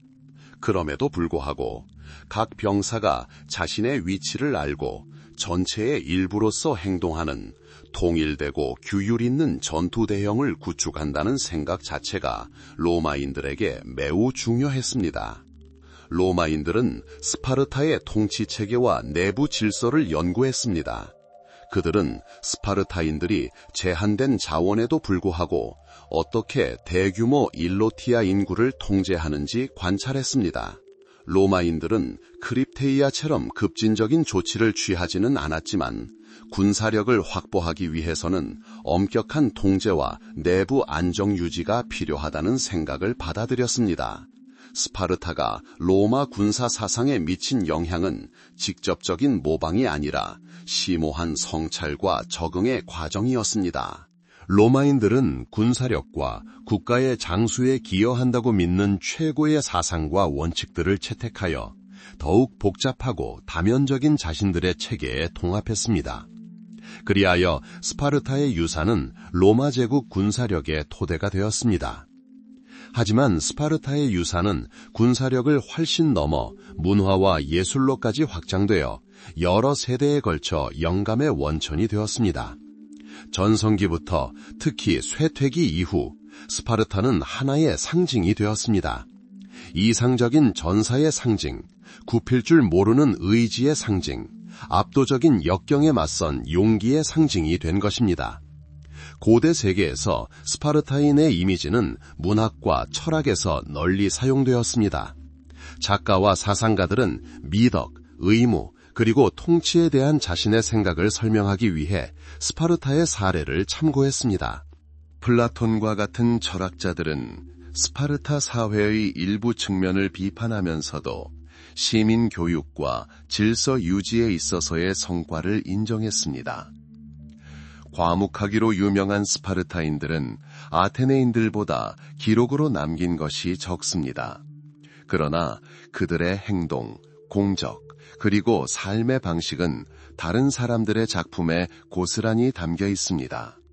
레오니다스 왕이 이끄는 300명의 스파르타인들이 최후까지 싸웠던 테르모필레 전투는 전설의 소재가 되었습니다. 자기 희생과 적에 대한 영웅적인 저항을 다룬 이 이야기는 여러 차례 재조명되고 해석되어 왔습니다. 르네상스 시대에 고대에 대한 관심이 되살아나면서 스파르타의 이미지는 다시 한번 주목을 받았습니다. 예술가, 작가, 철학자들은 스파르타의 이상에서 영감을 얻었습니다. 스파르타는 육체적 아름다움, 강인함, 그리고 금욕주의와 연관지어졌습니다. 엄격함과 규율을 강조하는 스파르타의 삶에서 영감을 받은 장면들은 시각 예술에서 흔히 볼 수 있습니다. 후대에 국가와 군대가 형성되면서 스파르타인의 이미지는 다시 그 의미를 되찾았습니다. 스파르타인은 애국심, 조국 수호 의지, 그리고 투지의 상징으로 사용되었습니다. 문학과 영화에서 스파르타인의 이미지는 종종 이상화되어 무적의 전사의 전형으로 자리 잡았습니다. 스파르타의 문화적 이미지는 정확한 역사적 반성보다는 신화에 더 가까운 경우가 많다는 점을 이해하는 것이 중요합니다. 진정한 스파르타는 모순과 문제점을 안고 있는 복잡한 사회였습니다. 그러나 자유와 명예를 위해 기꺼이 목숨을 바치는 전사들의 도시, 바로 이 신화, 이 전설이야말로 믿을 수 없을 만큼 오랫동안 기억될 것입니다. 이러한 회복력은 규율, 용기, 사심없음, 그리고 의무에 대한 헌신이라는 스파르타의 이상이 보편적인 가치라는 사실로 설명됩니다. 이러한 가치는 시대와 문화를 초월하여 모든 사람에게 공감을 불러일으킵니다. 오래전에 사라진 도시국가인 스파르타는 공동의 목표로 하나가 되고 스스로 정한 한계를 극복하려는 의지를 가진 사람이 무엇을 이룰 수 있는지를 보여주는 상징으로 우리 집단의식 속에 살아 숨쉽니다. 이처럼 스파르타의 유산은 다면적입니다. 군사 사상에 미친 영향뿐만 아니라 문화와 예술에 대한 지속적인 영향력에서도 그 의미를 찾을 수 있습니다. 스파르타는 국가의 강함은 규모나 부뿐만 아니라 시민들의 정신, 희생을 감수하는 의지, 그리고 흔들리지 않는 규율에 의해 결정된다는 것을 우리에게 일깨워 주었습니다. 오랜 세월에 걸쳐 습득된 이 교훈은 오늘날에도 여전히 유효하며 인간 정신의 강인함과 확고한 도덕 원칙의 중요성을 일깨워 줍니다. 에우로타스 강의 비옥한 계곡에 자리 잡은 고대 도시국가 스파르타는 인류 역사에 지울 수 없는 족적을 남겼습니다. 우리는 스파르타의 발전, 독특한 사회 구조, 엄격한 교육 시스템, 그리고 물론 강력한 군사력을 탐구하며 먼 길을 걸어왔습니다. 오늘 스파르타의 세계로의 여정을 마무리하며 스파르타는 단순한 역사책 속 이야기가 아니라고 자신 있게 말할 수 있습니다. 스파르타는 수천 년의 세월이 흘렀음에도 불구하고 우리의 집단 의식 속에 여전히 울려 퍼지는 특정한 이상을 구현한 상징입니다. 우리는 라코니아의 혹독한 자연 조건, 비옥한 토지, 그리고 전략적 위치가 어떻게 독특하고 자급자족하는 사회를 형성하는지 살펴보았습니다. 모든 사람이 자신의 위치와 역할을 갖는 엄격한 위계 질서에 기반한 이 사회는 안정과 안보 유지라는 하나의 주요 목표를 중심으로 구축되었습니다. 앞서 살펴보았듯이 이 질서의 토대는 헬로타이트와 페리오에키스였으며 그들의 노동은 온전한 시민인 스파르타인들의 복지를 보장했습니다. 교육 시스템, 즉 아고게는 이상적인 시민 전사를 양성하는 데 있어 무자비하면서도 효과적인 도구로 우리에게 다가왔습니다. 모든 스파르타인은 태어나는 순간부터 몸과 마음을 단련하는 시련을 견뎌냈습니다. 우리는 삶의 초기 몇 년, 모성애에서 점차 벗어나는 과정, 어린 시절부터 조국에 대한 사랑과 규율을 심어준 놀이와 노래에 대해 이야기했습니다. 그리고 7살부터는 어린 스파르타인의 삶이 국가의 완전한 보호 아래 놓였습니다. 병영, 신체 단련, 무기 사용 훈련, 상급자와 하급자 사이의 엄격한 위계 질서, 이 모든 것이 단순한 전사를 넘어 보이지 않는 충성의 끈으로 묶인 전우를 만들어냈습니다. 이 체계는 청소년기까지 이어졌고 젊은이들은 더욱 복잡한 군사 과학을 익히고 황야에서 생존하고 사냥하고 소규모 집단으로 활동하는 법을 배웠습니다. 20대 청년들에게는 신비롭고 혹독한 시련인 크립티아가 훈련의 정점이 되었고 그들의 강인함과 인내심, 그리고 어떤 도전에도 맞설 수 있는 준비성을 시험하는 시험대가 되었습니다. 이 모든 단계를 거친 후에야 스파르타인은 자신의 폴리스에 봉사할 준비가 된 완전한 시민이 될 수 있었습니다. 스파르타인들의 일상생활, 그들의 유명한 시스티아에 대해서도 살펴보았습니다. 시시티아는 단순히 식량을 공급하는 것뿐만 아니라 사회적 결속의 중요한 요소이기도 했던 공동식사였습니다. 소비 제한과 검소한 생활 방식은 모두 그들의 철학의 일부였으며 물질적 부를 추구하기보다는 정신력을 강화하는 것을 목표로 했습니다. 그리고 물론 군사 행동에 직접 참여하지는 않았지만 미네의 전사들을 양성하고 스파르타를 위대하게 만든 바로 그 가치들을 그들에게 심어주는데 중요한 역할을 했던 스파르타 여성들의 역할에 대해서도 논의했습니다. 스파르타는 강력한 군사력, 명성 높은 팔랑크스, 그리고 뛰어난 전술과 전략 덕분에 수세기 동안 그리스에서 지배적인 지위를 유지할 수 있었습니다. 우리는 스파르타 역사의 이정표가 된 위대한 전투들을 회상했습니다.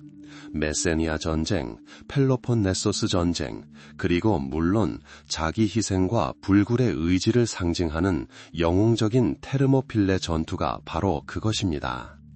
그러나 역사에서 흔히 그렇듯 가장 위대한 문명조차도 어려움에 직면합니다. 우리는 내부 갈등, 과거의 군사력과 도덕 원칙의 점진적인 상실, 그리고 외부 위협이 스파르타의 몰락으로 이어졌음을 목격했습니다. 이 시기는 어떤 사회도 영원히 권력의 정점에 머물 수 없으며 이상을 보존하려면 끊임없는 노력이 필요하다는 사실을 일깨워줍니다. 하지만 쇠퇴하는 과정에서도 스파르타는 우리에게 귀중한 유산을 남겼습니다. 스파르타의 군사문화, 규율, 그리고 희생정신은 로마 군사 사상을 포함한 후대 세대에 지대한 영향을 미쳤습니다. 조국을 위해 기꺼이 목숨을 바칠 준비가 된 무적의 전사라는 스파르타인의 이미지는 세계 문화에 깊이 뿌리내리며 수세기 동안 작가, 예술가, 사상가들에게 영감을 불어넣었습니다.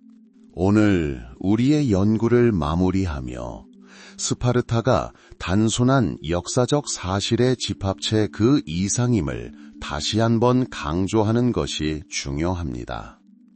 스파르타는 규율, 용기, 그리고 헌신의 영원한 상징입니다.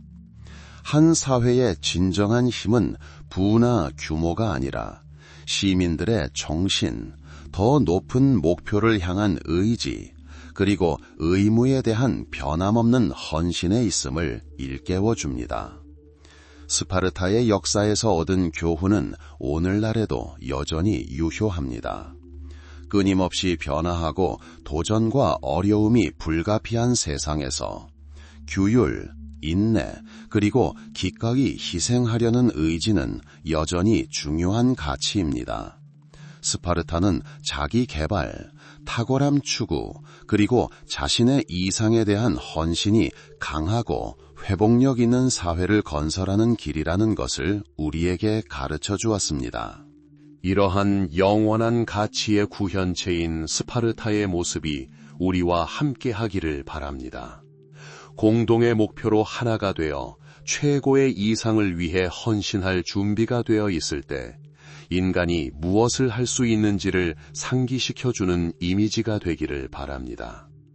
스파르타의 역사는 인간 정신, 위대한 업적을 이룰 수 있는 능력, 그리고 질서와 정의를 향한 노력의 역사입니다.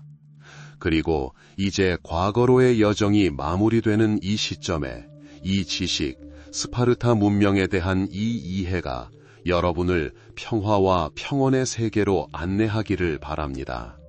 고대 전사들의 모습, 그들의 규율과 불굴의 정신이 평화와 자신감의 원천이 되기를 바랍니다. 오랜 세월에 걸쳐 깊이 새겨진 이 지식이 여러분이 내면의 균형과 조화를 찾도록 도와주기를 바랍니다. 고요함 속에 푹 빠져 과거를 이해하며 얻는 평화를 느껴보세요. 모든 숨결이 평화로 가득 차고 모든 걱정은 사라지게 하세요. 스파르타의 역사, 그 교훈, 그리고 유산은 이제 당신의 세상이 되었습니다. 이 부분이 당신의 내면의 힘과 평화의 원천이 되기를 바랍니다. 스파르타가 구현했던 영원한 가치들이 우리에게 지혜와 영감을 주며 살아 숨쉬고 있음을 알고 푹 주무세요.